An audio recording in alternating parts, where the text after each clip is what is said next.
when you have y equals, that's called explicit, you know. That's an explicit form because you solve it for y. And you can find the derivative of that. The derivative, we say what? 2x plus the derivative 7, which is 0, that's 2x. But a lot of times you can't solve the problem for y, or if you do solve it for y, it doesn't look pretty. Like if you have this problem, y cubed plus y squared minus 5y minus x squared equals negative 4. And I want to find dy dx. I decided to start with an ugly one intentionally. I want to find the derivative.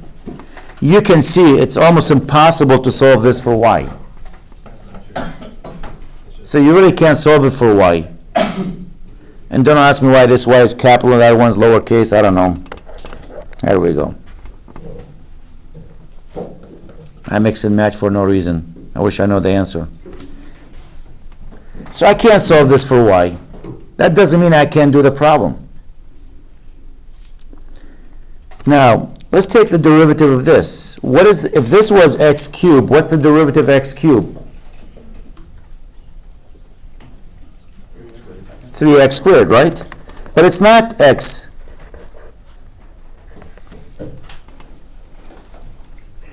This is like having, y here is like having a u. What's the derivative of y cubed?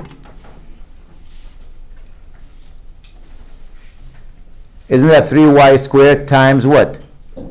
Y sub prime? So I got to multiply it times y prime. Well, what's y prime? Isn't that dy dx? That's what y sub prime is. What's the derivative of y squared? 2y times y sub prime, or dy dx. There's the minus 5. What's the derivative of x? 1, but here that's a y. 5 dy dx. So every time you take the derivative of y, you have to add dy dx, or the u prime. Minus, what's the derivative of x squared? 2x. Now I know what you're saying. How come you don't put dx dx? Well, go ahead. What's dx dx? It is 1. That's why I wouldn't put it there. Dx dx is 1. Equals, what's the derivative of any constant? 0. Notice every one of these terms has dy dx in it, except that one. I can move the 2x to the right side, make it a positive 2x.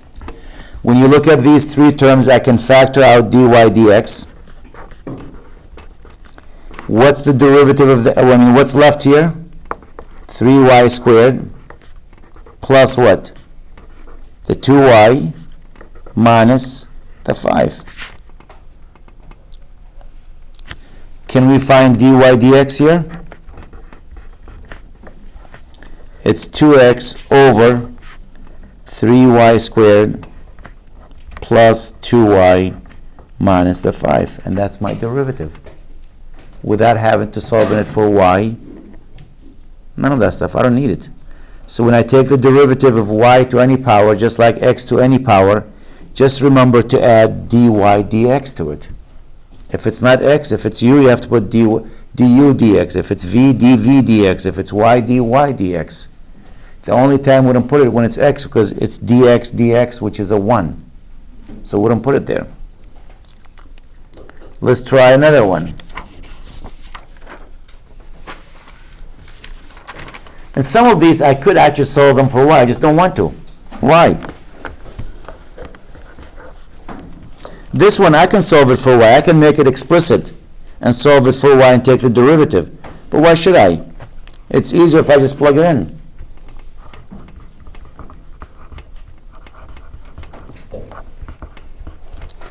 What is the derivative of x? 1. What's the derivative of y squared? 2y times what? Dy dx, yep. And what's the derivative 1?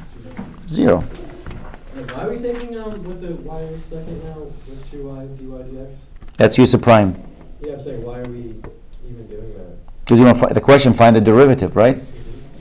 So the derivative y squared is not, y is a function of x. That's like the chain rule. Y is not just x, could be x squared plus 7 plus 12. Okay. So you got to multiply by the derivative of that, and that's where that piece comes in. Basically, you have two variables. Yep. Because if you solve for y here, notice if I take this and solve it for y, you have what? Y squared equals what? 1 minus x? And y equals what? 1 minus x to what power? It's the square root actually, right? Or 1/2. So y is not like x. Y here is an expression. So if you want to take the derivative, you let u equals 1 minus x. Notice, you let u equals 1 minus x. Y becomes what? U to the power of 1/2. And you're going to find dy dx. It's what? It's dy du times du dx.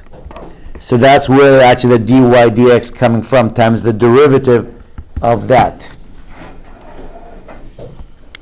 So now I'll move the 1 there, and that becomes what? Negative 1.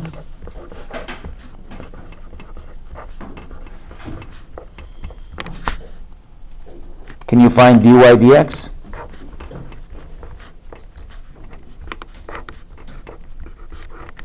Isn't that much easier than doing it the chain rule or the extended power rule? And by the way, if you did this with the extended power rule, let me show you y times du times the derivative of that. This is 1 minus x to what power? 1/2. The extended power rule says if you want to find dy dx, you do 1/2 times 1 minus x to what power?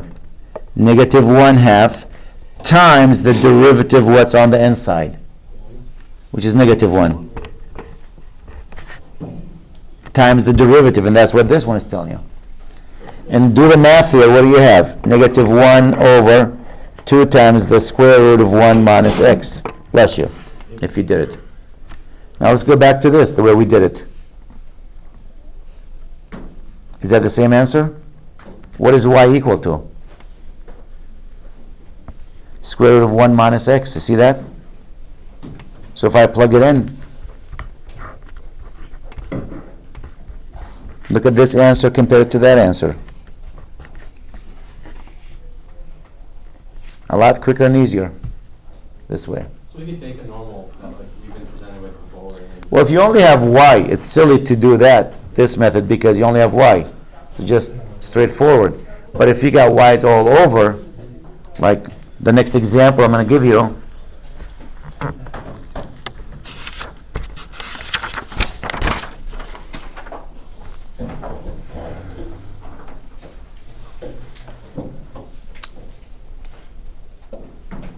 let's say I have this 3 times x squared plus y squared to the power of 2 equals 100xy. Now you know I'm not going to solve it for y. Even if I attempt it, I probably can't solve it for y. The question, find dy dx.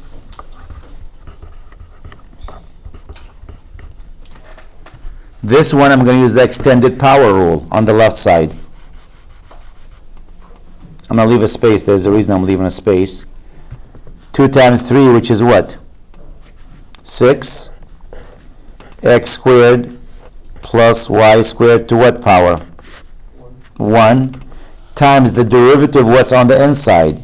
What is the derivative what's on the inside? What's the derivative x squared? 2x. What's the derivative y squared? 2y. You're not done. Times dy dx. Very good. Equals. Here's the 100. How do you take the derivative of xy? Isn't that the product rule? You have x times y. That's why I left the space. F equals to x.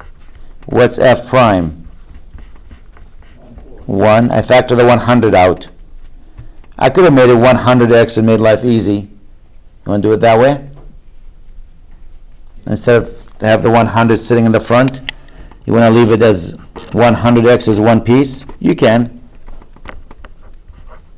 If I do that, then the derivative here is what? 100? So I have 100x times y. So f equals 100x. The derivative of that is 100. G equals y. The derivative of that is what?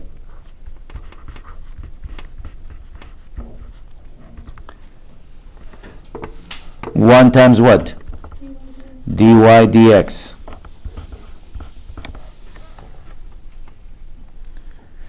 So now here we go. The answer here, f times g sub prime. F is what? 100x times g sub prime, which is dy dx, plus g, which is y, times f prime, which is what? 100. I'm using the product rule. This times the derivative of this, plus this one times the derivative of that. And now I'm just going to go through the math and clean it. It looks lovely. Notice I can distribute that.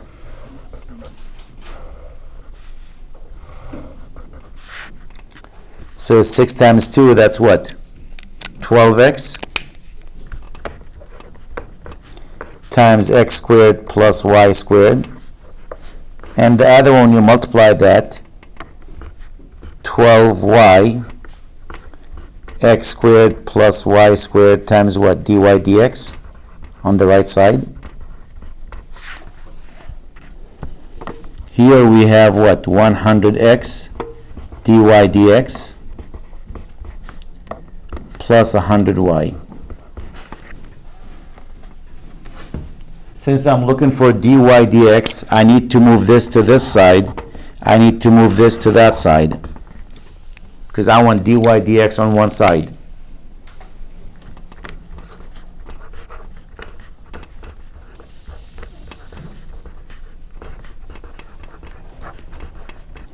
When you bring the 100 to this side, it becomes a minus 100x dy dx.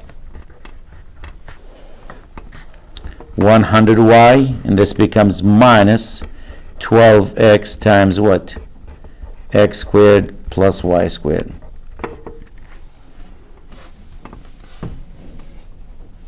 Factor a dy out. 12y times x squared plus y squared minus 100x, 100y minus 12x times x squared plus y squared. By the way, if you look at them, I can factor a 4 out of, a 4, because it shows up in both these because you want to simplify your answer. So what's dy dx? I don't want to keep writing this 10 times. If I factor a 4 out of these, what do you have? Isn't that 25y minus what? 3x times x squared plus y squared over this one. And if I factor a 4 out of this, 3y x squared plus y squared minus 25x. And the 4's will cancel each other out. And that's my answer.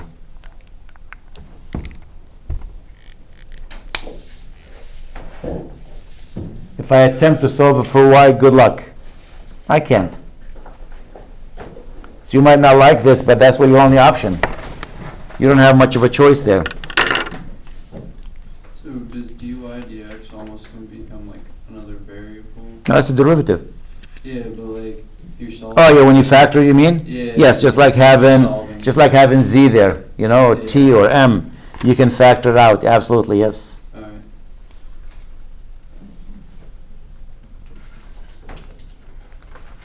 You probably will not see one that ugly, but I figured I want to throw one ugly one there. If you're going to see them, I'd rather see them in the class here when I'm here. Let's try one more of these.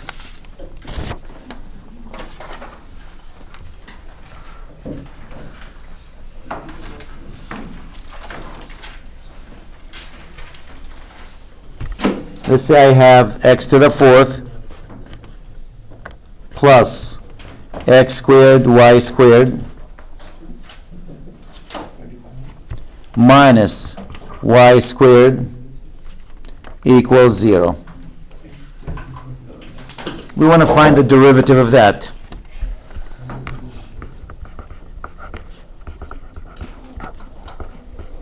I know I could actually factor out y squared out of this. One option, actually I'll show you both options.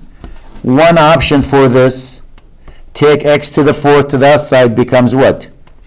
Negative x to the fourth, right? And on this side, if you factor y squared, what's left there? Isn't that x squared minus 1?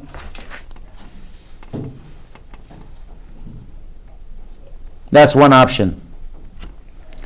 So you can make it y squared equals what? Negative x to the fourth over x squared minus 1. And if you want to find y, you can solve it for y.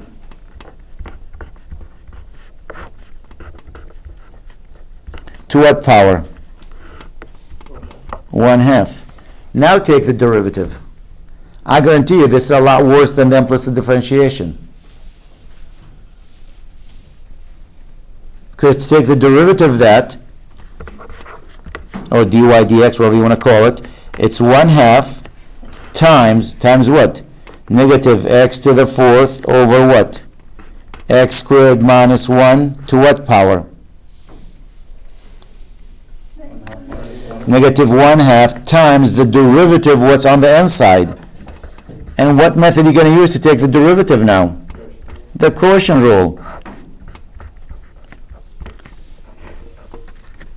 That's not pretty. That's still ugly.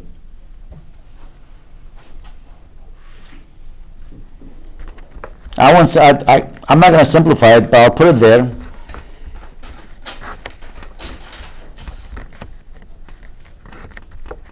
And what's the derivative of that? I know it's the bottom, which is x squared minus 1 times the derivative of the top. What's the derivative of the top? Negative 4x to the third minus the top, that will make it a plus here, x to the fourth times the derivative of the bottom, which is what? 2x. The whole thing divided by what? The bottom squared. Go ahead, knock yourself out. Go ahead and simplify it. Have fun with it. That's your answer. The only thing I can do here, actually, negative power, I can flip these guys, make it a positive power if I want to. You have a fraction. Try to cancel some of these because this will be on the top, but that's power of 1/2. That's the power of 2. So you can cancel them, but you end up with 1.5 in the bottom. I don't know. You can put x squared minus 1 on top. Sure. When you have a negative exponent fraction, you can flip them, make it a positive exponent. Cool. That's a quick way. And go ahead and clean it. My other way of doing it, so this is one way.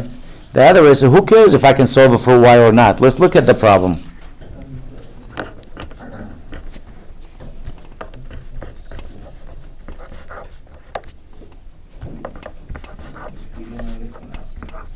I'm going to do the implicit differentiation. The same thing. Same problem. What's the derivative of x to the fourth? 4x to the third. Now I have to use the product. We have a multiplication. I have to use the product rule.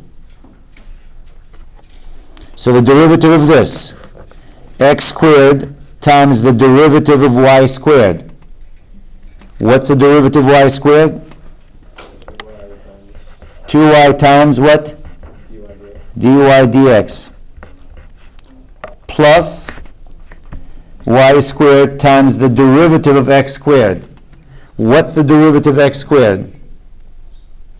2x. So I did use the product rule. The first times the derivative of the second plus the second times the derivative of the first.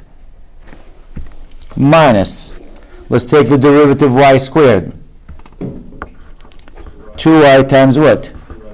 dy dx.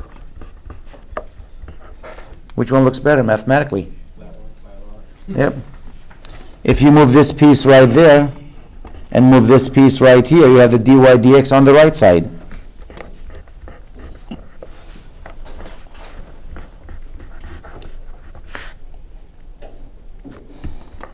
This will be 2y dy dx plus 2yx squared dy dx. Or minus, right? Not a plus, minus. Because you move and it becomes a minus. You move this, becomes a plus. You move the plus, becomes a minus. I can factor dy dx.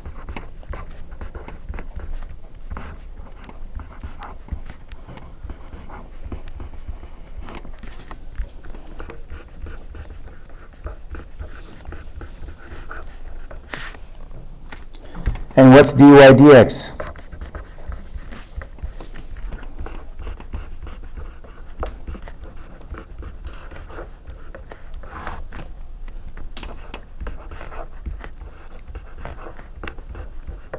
And that's your answer. No, should you factor out that 2y? You can factor what y squared is and plug it in if you want to. You know what y squared, we just did that, which is the square root of this, if you want to plug it in. If you're lucky, actually, they give you a point. They give you a value for x and y.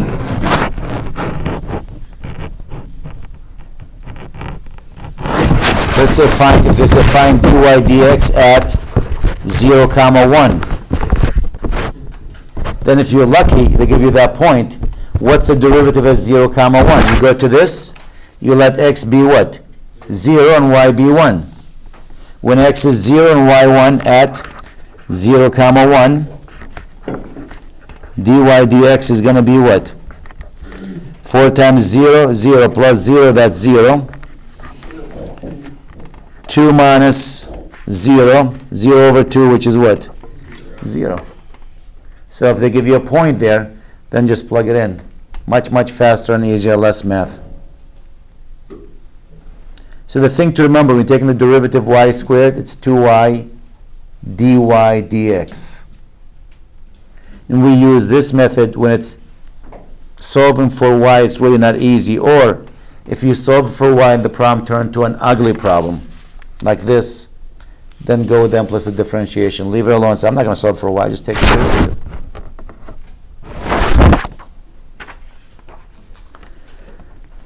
Okay.